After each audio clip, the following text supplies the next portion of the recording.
Kayak kun dulunya jualnya misalkan 2,5 juta, tahu-tahu dapatnya yang kurang lebih interior doang $700.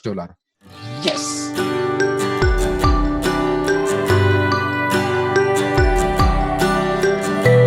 Di Photoshop tadi ada menu rule of composition. Sebenarnya itu ngarang sih. Jadi tadi ya intinya gambar kalian dibagi 3, nah itulah.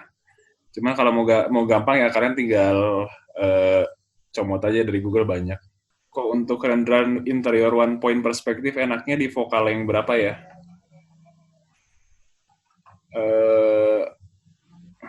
Susah ya ngejelasinnya. Nggak bisa jawab itu. Jawabin. Jadi sebenarnya benar-benar dari kalian Sense. pengen kayak gimana sih sense sih sebenarnya. Jadi kalau biasanya itu terutama buat interior bedroom model-model gitu sih biasanya rata-rata pasti clipping sih. Jadi intinya vokal yang itu jangan terlalu kecil, jangan sampai 19, 18 gitu. Jadi paling di 22 lah, 20 lah, paling kecil. Untuk image yang paling baik di angka berapa, Bang? Hah? Gimana nih? Pixel yang paling baik di angka berapa? Ukuran mungkin minimal ya untuk Jadi, draft.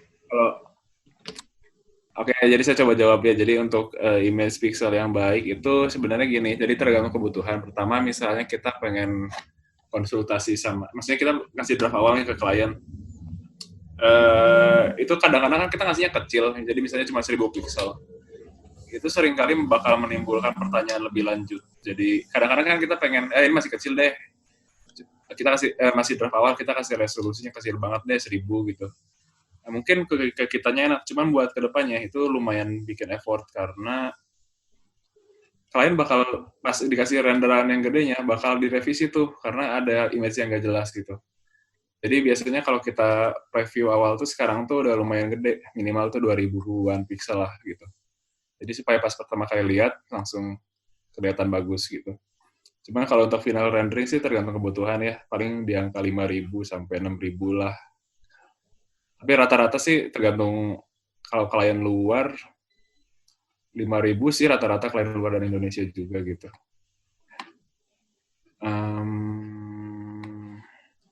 Mungkin ini pertanyaan bodoh.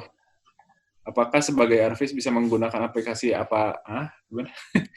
Apakah sebagai artis bisa menggunakan aplikasi apa saja, Om? Dalam hal ini saya menggunakan Enscape. Kamu harus jawab, dia harus benerin bahasa Indonesianya dia dulu deh. Jadi kalau saya rangkum mungkin kita pengen jadi visualizer itu kita harus menguasai banyak program nggak sih? Enggak sebenarnya. Jadi yang penting tuh ada quotes sih, saya cuma lupa dari mana. Jadi intinya tuh apa? Adalah otak kaliannya sebenarnya gitu. Jadi bukan programnya pakai apa gitu. Jadi makanya obrolan yang kita lagi obrolin sekarang yang sama Mas Ray itu yang lebih penting tuh, esensialnya. Karena zaman sekarang mah programnya semuanya pada bisa-bisa semuanya gitu. Jadi gimana kitanya nih mengoperasikannya gitu. Jadi kalau kalian nyaman pakai Enscape ya monggo gitu.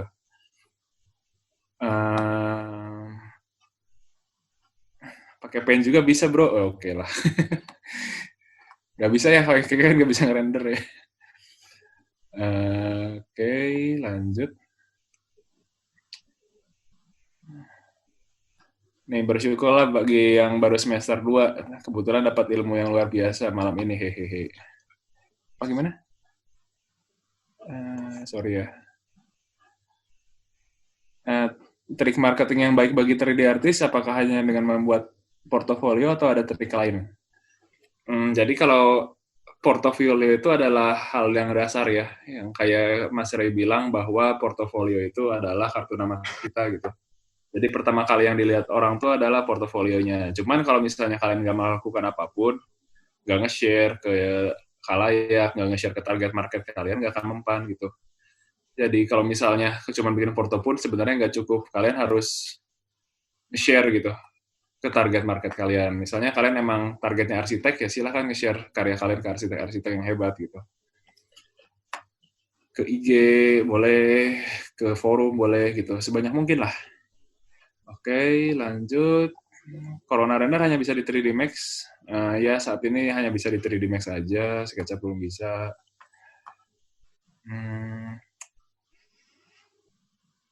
Marketing kok, seperti yang Koko bilang tadi, skill dan penghasilan berbanding lurus. Terkadang apakah tergantung owner? Benar sekali. Jadi kalau misalnya kita bandingkan marketing dan harga di Indonesia sih realitanya, bagi teman-teman yang emang mau main pasar di Indonesia sih, emang kita nggak bisa terlalu main harga tinggi gitu. Makanya kalau Reynaldo nggak pernah megang pasar Indonesia. Jadi pasar Indonesia sih masih banyak dipegang dari Kun, Aegipix, Koma, Svein, dan lain-lain. Jadi itulah realitanya sih. Jadi kalian juga walaupun sebagus apapun karya kalian, emang nggak bisa gaspol gitu juga harganya. Kalau emang kalian pengen gaspol harganya, kita harus targetin pasar luar gitu. Jadi emang makanya kita adain conference ini. Kita pengen sama-sama nih, biar sama-sama yuk kliennya luar aja dah gitu, nggak usah ngerjain klien Indonesia.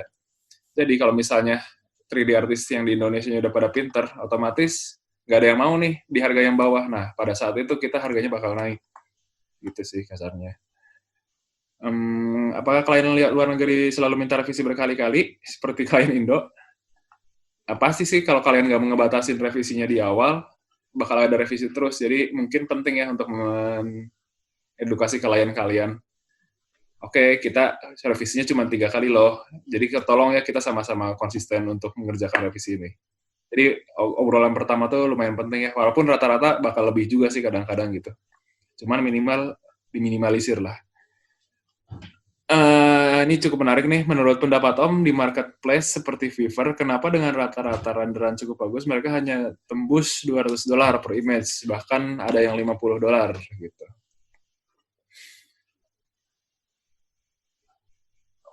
Pertanyaannya cukup tricky ya. Jadi pasar Fiverr itu emang bisa dibilang bagi klien yang emang udah nggak mau mikir juga sih. Karena realitanya misalnya nggak cuma 3D artist doang, tapi desain grafis, terus pembuat website, pengisi suara segala macam. Dengan adanya Fiverr itu benar-benar karena makin murah dan kualitasnya bagus ya makin dipilih orang gitu. Tapi realitanya waktu saya pakai Fiverr pun nggak semaksimal itu gitu karena yang paling penting itu adalah konsultasinya kalau di kita gitu. Jadi nggak cuma menghasilkan gambar itu nggak cuma perihal kalian bisa ngasilin gambar bagus doang, tapi juga misalnya nih kalian pengen ngerender nih, kalau di Fiverr tuh saya pengen ngerender satu view segini, oke, kamu bayar, oke, saya udah bayar, saya kerjain renderannya, saya kirim beres gitu. Tapi realitanya waktu kalian kerjain misalnya proyek yang beneran, itu konsultasi kalian yang dibayar juga sebenarnya. Jadi mungkin mereka butuh bantuan kira-kira angle-nya bagus dari mana, terus apa namanya, kira-kira jumlah view-nya berapa, bahkan kalian bisa kasih suggestion gitu. Jadi emang realitanya sih, walaupun harganya murah, nggak usah khawatir, karena konsultasi itu jasa kalian untuk mendeliverikan gambar itu yang lebih berharga gitu. Kira-kira sih gitu sih. Jadi nggak usah khawatir ya. Karena Fiverr itu benar-benar pasar yang berbeda gitu. Tapi kalau kalian coba-coba nyemplung di Fiverr sih, saya nggak saranin sih. Mendingan kalian coba pelajarin siapa target market kalian. Misalnya kalian suka sama Andra Matin, kalian pengen ngerenderin sama proyeknya dia, ya lihat, perhatiin tuh si Andra Matin tuh seneng yang renderan yang model gimana sih gitu. Ya kalian coba approach di situ, cari koneksi dan lain-lain gitu. Oke ya, ini udah pada mulai habis ya pertanyaannya kayaknya ya. Kayaknya udah pada ngantuk. Saya masih 150 orang. Kayaknya sudahi saja kok ini. Sudah jam 23. Mungkin ada... Hampir 3 jam. Ya, udah 3 jam sih udah cukup oke lah. Ya. Pertanyaanku. Om Kun, kisaran harga 3D Indo ini terakhir lah ya. Kisaran harga 3D di Indo sekarang berapa yang pantas gitu? let's say ya, jadi ini pertanyaan menarik nih, tapi saya bakal buka-bukaan aja. Jadi mungkin tahun kemarin pun bahkan kita sendiri nggak, saya sebagai leader, saya nggak buka-bukaan perihal harga nih ke anak buah. Jadi kalian nggak usah tahu lah harga kita, yang penting kalian digaji gitu. Tapi mulai pertengahan tahun kemarin sampai tahun ini sih kita benar-benar buka-bukaan sih, termasuk ke anak-anak buah kita gitu. Jadi supaya kita sama-sama tahu dan berjuang gitu. Jadi rata-rata saya coba bantu share screen dulu ya, mungkin supaya kebayang. Sebentar ya. Mana nih? Mana nih? Bentar. Zoom.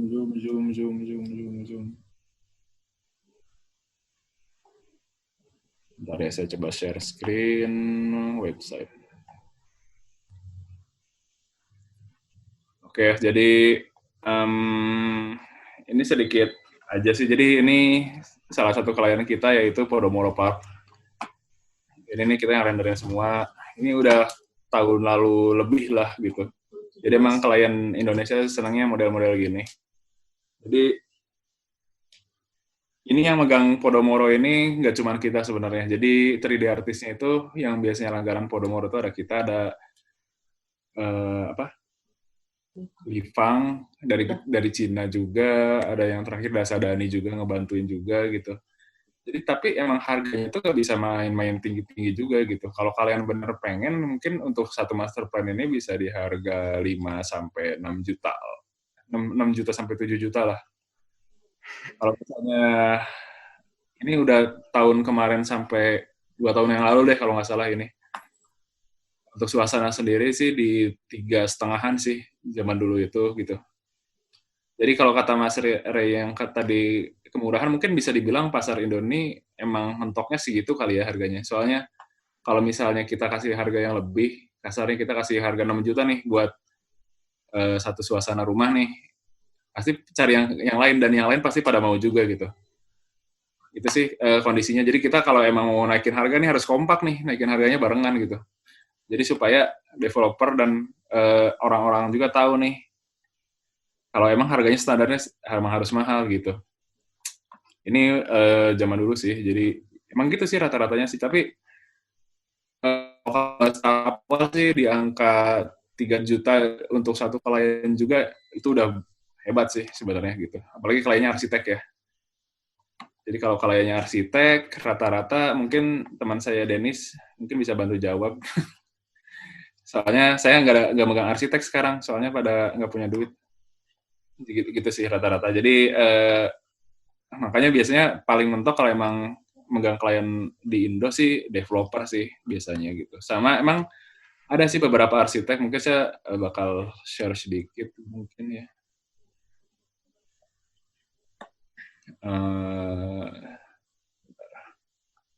Stop share dulu. Coba saya cari gambarnya.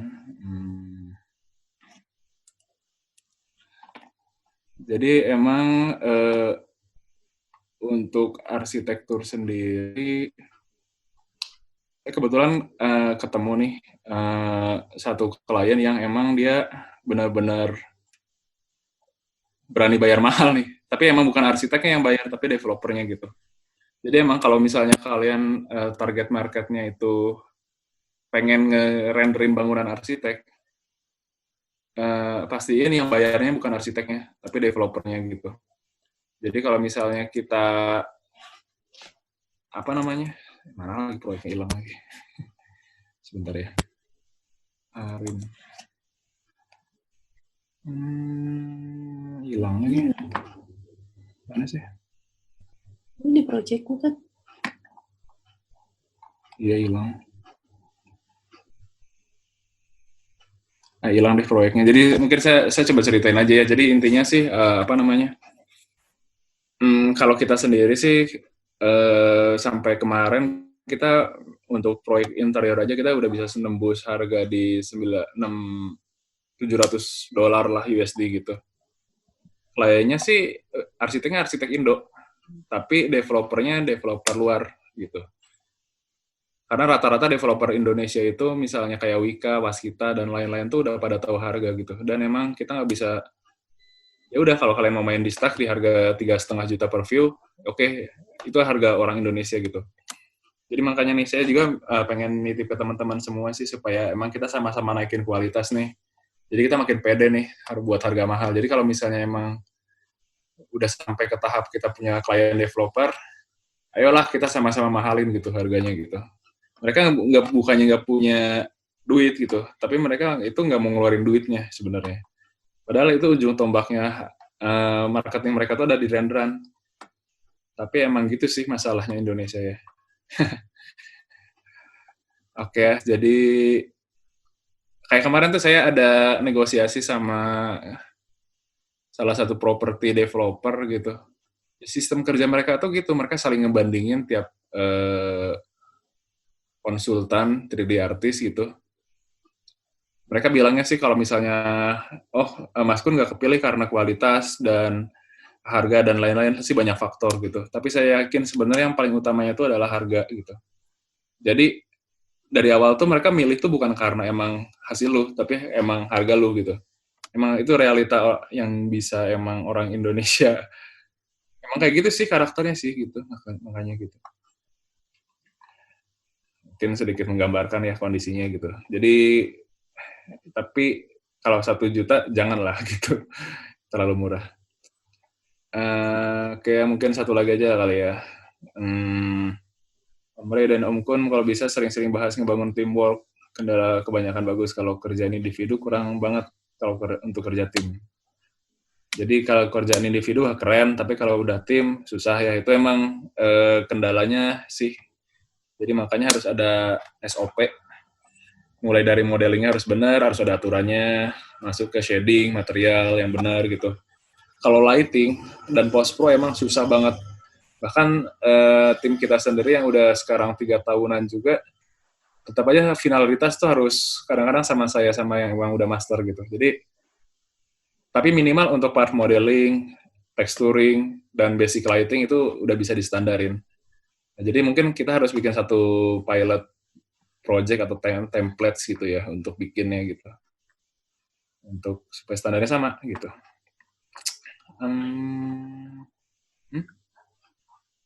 Apa? Paling gitu sih Mas. Ini nggak beres-beres. Mas Ray gimana? Ada masukan lagi? Silahkan mungkin. Ya, kalau aku nanti lebih ngomongin ke ini nggak semua akan dijawab. Cuman yang penting ini ya pertanyaan yang jadi yang Blue Hardy ini skill dan penghasilan berbanding lurus, terkadang apakah tergantung owner yang menghargai produk yang kita hasilkan atau kita yang harusnya setir untuk atur harganya. Ada marketingnya, BRD apa ini? Baca duluan. Tapi kalau saya sih prinsipnya begini. Sometimes kita ini mikirnya terlalu satu arah dari kitanya gitu ya. Sekarang pertanyaannya, kenapa kamu pilih ROG atau pilih komputer biasa? Itu aja. Kalau kita ngomong komputer, kenapa kamu ada orang yang mau pilih ROG, ya, Republic of Gamers, atau yang komputer biasa? Branding lah ya. Branding, ya.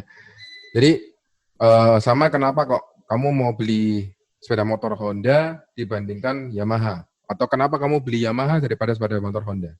Nah itu udah taste ya. Jadi Honda punya marketnya sendiri, Yamaha punya marketnya sendiri. Nah, itu seperti yang tadi Mas Reza sempat ngobrol, ada target marketmu kemana gitu. Nah, kalau kamu sekarang gini, kamu mau target marketmu yang satu image-nya adalah kurang lebih 6 juta misalkan. Ya, kita nggak usah ngomong itu interior atau eksterior, ya. Kita ngomong cuma 6 juta aja. Nah, tapi yang datang ke kamu adalah klien-klien yang cuma punya duit bayarnya 1 juta. Atau mereka cuma menghargai 3D render ini 1 juta. Punya duit 1 juta per image, sama menghargai 3D per image 1 juta, itu beda loh ya. Kalau memang dia cuma punya 1 juta per image, berarti memang dia duitnya cuma segitu. Budgetnya. Ya. Misalkan developer rumah yang murah-murah, misalkan tipe 45. Well, kayak saya ngomong kalau kayak gitu. Tapi kalau misalkan ada orang yang menghargai, cuman diomong menghargai sebuah image adalah cuma 1 juta, lebih dari itu dia tidak mau, ya benar. Bisa jadi memang dia orang yang punya duit. Tapi dia tidak bisa memvalue sebuah renderan bahwa renderan itu apa berguna untuk membantu marketingnya dia. Nah, jadi kalau kita mengatakan orang yang kita ketemu sama orang yang cuman menghargai renderanmu 1 juta, atau dia cuman memang punya 1 juta, sedangkan kamu mau jual 5 juta, yang salah siapa sekarang? Klienmu atau kamu? Ya kamu jawabannya. Kamu salah target market. Kamu ingin menjual 5 juta kepada orang yang cuman mampu atau menghargai. Kalau misalkan kita ngomong yang datang cuman mampu bayar 1 juta, ya yang salah kamu. Berarti targetmu salah. Kamu kepingin dia bayar 5 juta. Nah memang dia simply nggak ada duit kok. Sekarang aku tanya sama kamu mampunya beli Avanza. Saya jual ke kamu Ferrari. Kamu bilang Ferrari bagus, bagus. Ya kan? Tapi simply kamu tidak punya duit untuk beli Ferrari. Iya kan? Jadi target marketmu yang salah, berarti kamu yang salah. Jadi kalau misalkan kamu ada orang yang datang ke kamu, terus kemudian dia maunya cuma bayar 1 juta, terus kamu ambil hati sampai gimana, ya berarti kamu yang goblok. Itu aja. Ngapain kamu ambil hati, karena memang itu bukan marketmu kok. Kan gitu, simple aja. Jadi saya waktu kerja mebel, saya pernah juga mempertanyakan hal yang sama. Jadi tahun sekitar 2005-2006. Jadi kalau di Surabaya mungkin ada yang tahu ya, kalau ada mobil box, itu kan belakang boxnya itu biasanya punyanya Palapa itu. Yang box warnanya abu-abu. Kebetulan saya ada ngisi furniture di main office-nya dia. Saya sempat tanya, terus dia, kalau saya jual segini orang nggak mau beli gimana? Loh ya jawabannya simple, ya itu bukan market kamu. Waktu itu saya juga berpikirnya enak aja kamu ngomong kayak gitu lah, kamu orang kaya. Tapi saya pikir-pikir lagi memang benar. Lah kamu ngapain mau jualan Ferrari sama orang yang mampunya beli Avanza? Nggak sampai mati ya nggak beli orangnya. Jadi otomatis mau nggak mau kamu harus switch market. Jadi pada saat itu saya jualan mebel minimalis, ya kan, yang pakai pakai melamin, ya kan, harganya murah. Akhirnya banding-bandingan harga terus, kemudian saya langsung berubah pakai yang ini, pakai resin yang high gloss. Jadi kalau ingin tahu ya model-model kayak polyfoam gitu, itu baru saya bisa ngangkat margin saya gede. Seperti itu. Kalau enggak gitu ya saya akan hancur-hancuran di bawah terus. Iya kan? Jadi target market, begitu saya jual yang mahal, otomatis market saya beda. Saya akan target orang yang punya duit. Seperti itu.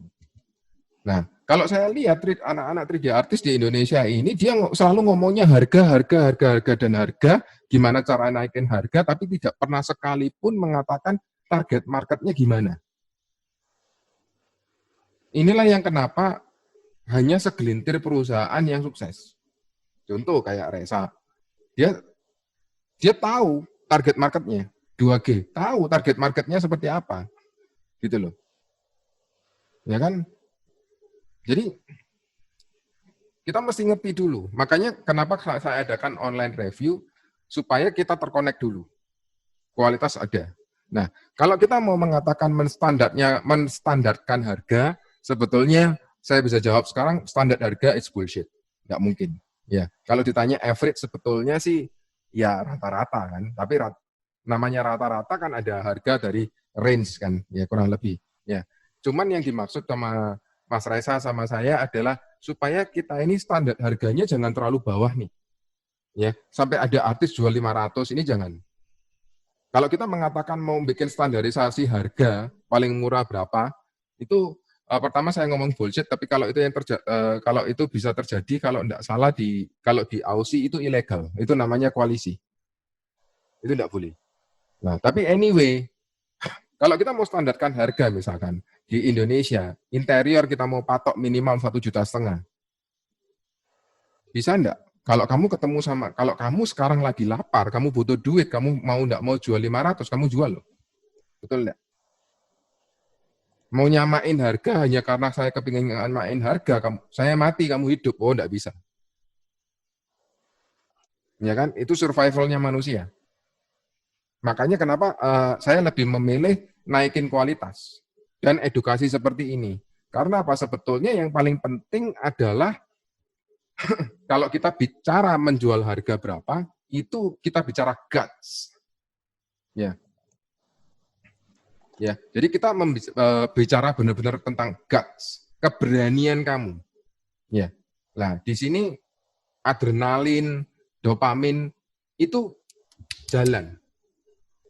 Nah, sekarang gini, kalau misalkan kamu biasa jual 500 nih, tahu-tahu kamu bisa jual 1 juta, apa yang terjadi? Kamu ngomong, yes, saya bisa jualan 1 juta. Seperti itu kan, kayak kun dulunya jualnya misalkan 2,5 juta, tahu-tahu dapatnya yang kurang lebih interior doang $700. Yes, kan seperti itu. Itu dopamin, I want more. Kan gitu. Setelah kamu kena sekali, do your best, hasilnya bagus, itu kamu jadikan patokan. Next-nya kamu akan tawarkan harga yang kurang lebih sama. Ya. Jadi ada step-nya. Ya. Jadi tapi balik lagi, kenapa Mas Reza bisa jual dari harga yang dulunya paling cuma 1 juta, 1,5 juta, 2 juta, 2,5 juta, tapi meningkat, kemudian tahu-tahu bisa jual sampai yang 700 US. Apalagi dengan kurs sekarang. Ya, anggap aja waktu itu kursnya kurang lebih 12.000, anggap aja sekitar 8 juta lah. Ya. It's still good money for interior. Yes. Seperti itu. Tapi dia berani buka harga segitu karena apa? Karena dia yakin kualitasnya bagus. Kalau kamu yakin dengan kualitasmu bagus, berarti kamu merasa pantas dibayar begitu.